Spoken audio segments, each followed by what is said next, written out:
बुंदेलखंड के इस इलाके की सियासत में वैसे तो बीजेपी का वर्चस्व रहा है, लेकिन 2008 के चुनाव में भारतीय जनशक्ति पार्टी के मैदान में उतरने से यहां बीजेपी का गणित थोड़ा गड़बड़ हो गया।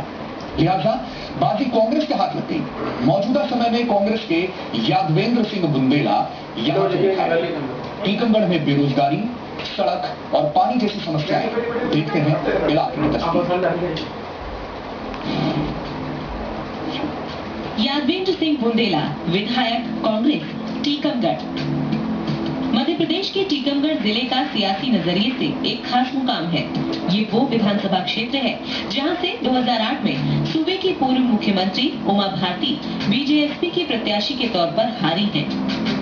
टीकमगढ़ विधानसभा क्षेत्र से 1990 के बाद कभी बीजेपी तो कभी कांग्रेस के प्रत्याशी जीतते रहे, लेकिन 2008 में बीजेपी से अलग होकर भारतीय जनशक्ति पार्टी बनाने वाली उमा भारती मैदान में उतरी।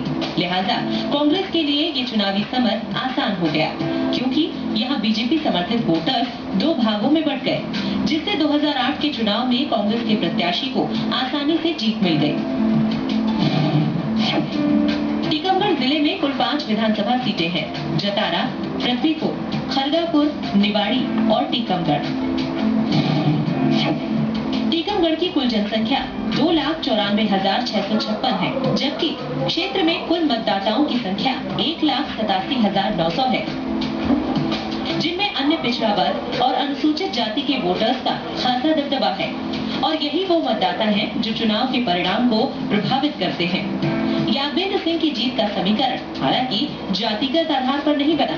माना जाता है कि आम लोगों को एक उम्मीद थी कि बुंदेला की जीत के साथ सूबे में सरकार भी बदलेगी, लेकिन ऐसा नहीं हो सका।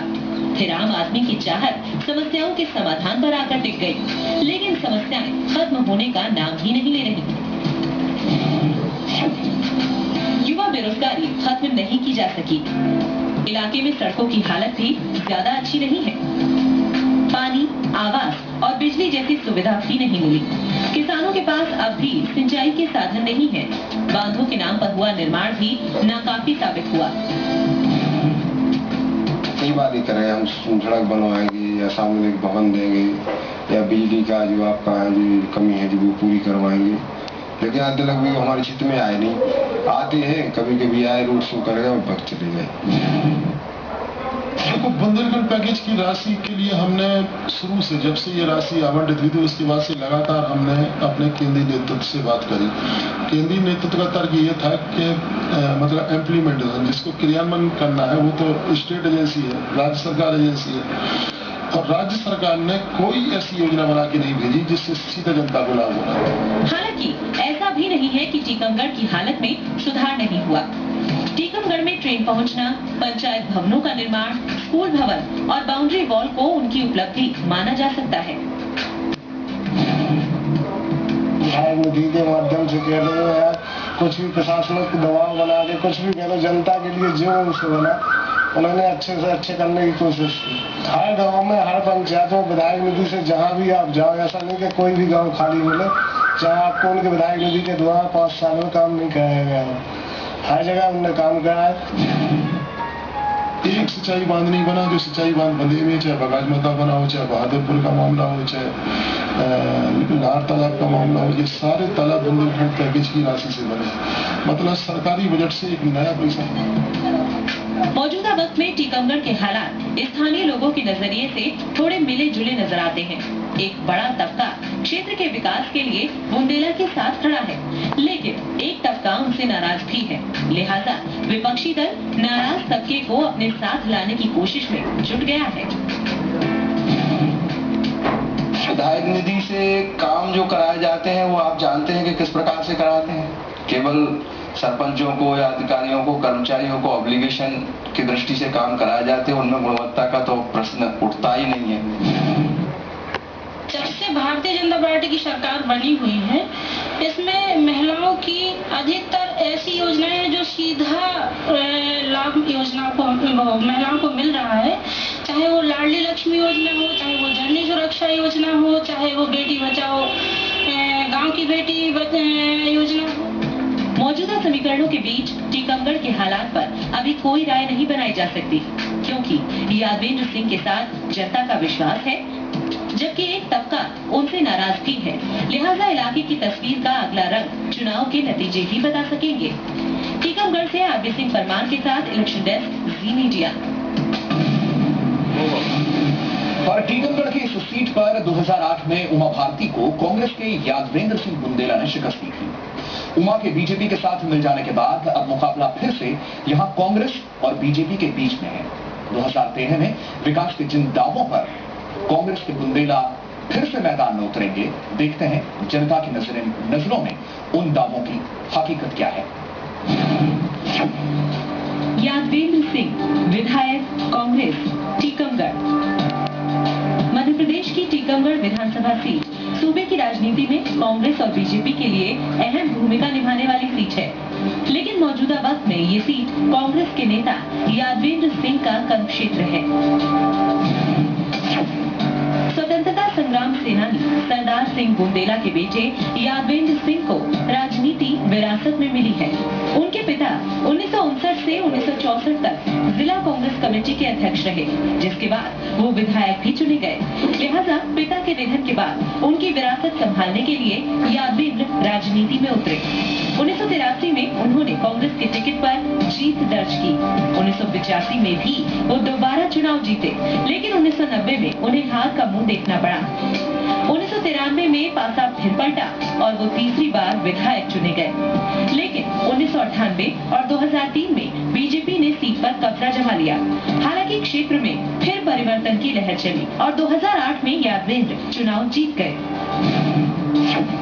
2008 में यादवेंद्र सिंह बुंदेला ने बीजेएसपी की अध्यक्ष उमा भारती को 9,828 वोटों के अंतर से हराया। बुंदेला को 36,890 वोट मिले, जबकि उमा भारती को 27,062। आम जनता ने बुंदेला पर इसलिए भरोसा जताया ताकि बीजेपी और बीजेएसपी की लड़ाई में क्षेत्र का विकास न रुके। जनता ने यादवेंद्र सिंह के विकास के वादों में कई सपने देखे, लेकिन कुछ सपने अब तक अधूरे हैं। पीने के पानी के लिए लोगों को अब भी जद्दोजहद करनी पड़ती है। किसानों को सिंचाई के लिए कोई खास सुविधा नहीं मिली। इलाके में बिजली भी हर घर तक नहीं पहुंची। बुंदेलखंड को मिले पैकेज का इस्तेमाल भी नहीं हो सका। बेरोजगारी की समस्या खत्म करने का वादा भी अधूरा है। अभी तक ऐसा कोई कदम नहीं उठाया है रोजगार के लिए कि जिससे बेरोजगारों को रोजगार मिल सके। एक भी कल कारखाना, उद्योग, कंपनी वगैरह स्थापित नहीं की है। अब चूंकि रेल आ गई है, पहले ये बात होती थी कि आपके यहाँ रेल नहीं है इसलिए उद्योग नहीं है, उद्योग नहीं है इसलिए रेल नहीं है। अब चूंकि रेल आ गई है और रेल पिछले 1 साल में लाभ में चल रही है, तो अब हम ये बात करेंगे कि अब जब तक हमारी सरकार बनेगी तब तक ये खजुराहो लाइन से जुड़ जाएगा कि यहाँ पर एक कृषि पे आधारित एक बड़ा सा उद्योग आना चाहिए। हालांकि ऐसा भी नहीं है कि क्षेत्र में विकास के काम न हुए हों। कई वादे उन्होंने निभाए भी हैं। सीसी रोड का निर्माण अंदरूनी इलाकों में हुआ है। पंचायत और स्कूल भवन भी बनाए गए हैं। स्कूल भवनों को बाउंड्री वॉल की सौगात मिली है। नालियों का निर्माण भी किया गया है। सिंचाई के लिए स्टॉक डैम भी बनाए गए हैं। अपनी विधायक निधि से यादवेंद्र सिंह ने अब तक करीब 3 करोड़ 90 लाख विकास कार्यों में खर्च किए हैं। लिहाजा उनके खाते में अब कोई रकम शेष नहीं है। ज्यादा काम हुआ है। यहाँ पर धर्मशाला भी हुई है। यहाँ पर बाउंड्री है, यहाँ पर कब्जा था उसको हटाकर पंचायत द्वारा काम कराया गया, द्वारा काम कराया गया। देखो, बहुत बड़ी संख्या में पट्टेधारी अपनी जमीन पर नहीं पहुंच पाए। हम बराबर 5 साल तक इस बात का प्रयास करते रहे कि दबंगों के कब्जे हैं और छोटे लोग अपनी जमीन पर नहीं पहुंचे। पिछले चुनाव में उमा भारती बीजेएसपी से टीकमगढ़ की प्रत्याशी थी। लिहाजा बीजेपी के वोट 2 भागों में बटे, लेकिन अब बीजेएसपी का बीजेपी में विलय हो चुका है। लिहाजा इस बार सियासत की राह बुंदेला के लिए आसान नहीं है। 19 जनवरी को हमारा गंगा का अधिवेशन है और उसके बाद ये घोषणा हो सकती है कि मैं 6 महीने गंगा के किनारे पर यात्रा करूँ, क्योंकि मेरे लिए गंगा अभी टॉप प्रायोरिटी में। और यही बात मैंने राजनाथ जी को भी कही हुई है कि जब तक गंगा का काम पूरा नहीं हो जाएगा मैं पार्टी का कोई दायित्व ले नहीं पाऊंगी। हाँ, कैंपेनिंग के लिए जरूरत कभी पड़ेगी, राजनाथ जी जब मुझे कहेंगे तो उसमें भागीदारी जरूर करूंगी।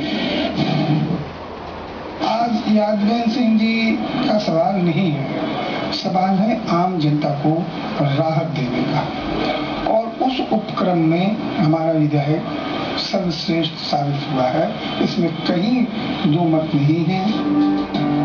क्षेत्र की जनता में एक तबके का भरोसा अब बुंदेला के साथ है, लेकिन एक तबका उनसे थोड़ा सा रूठा है। लिहाजा यादवेंद्र सिंह का नया रिपोर्ट कार्ड बनाने की तैयारी शुरू हो चुकी है, जो चुनाव के नतीजों के साथ ही सामने आएगा। टीकमगढ़ से आरबी सिंह परमार के साथ इलेक्शन डेस्क, जी मीडिया। तो कर्म क्षेत्र में यहाँ रुक रहे हैं कुछ देर के लिए, जब लौटेंगे तो बात करेंगे मुरैना जिले की जौरा विधानसभा